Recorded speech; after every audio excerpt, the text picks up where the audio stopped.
Alloh nasib etib bir hajga bordik. Hajda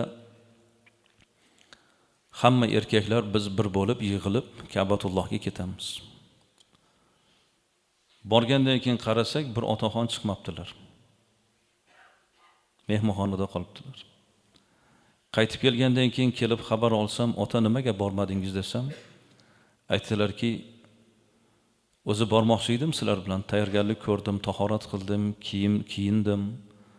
Nabiralarim bilan telefonda gaplashib qoldim. Bolalarim bilan nabiralarim, uydagilar hammasi o'tirishgan ekan.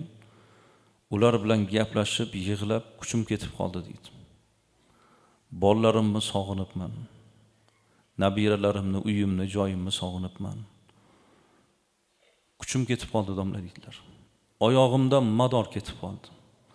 Ularni ko'rib, gaplashib, yig'lab, ko'zimga yosh kelib, kuchsiz bo'lib qoldim. Chiqolmay qoldim. Sherigimga aytdim, sizlar boraveringlar. Men qoldim deb aytdim dedi. Ka'batullohda o'tirgan bir hoji ota, umrini yashab bo'lgan bir ota, Allohning baytida o'tirishibdi. Lekin uyimni sog'indim deb yig'layaptilar. Vatan shunday bo'ladi sizlar.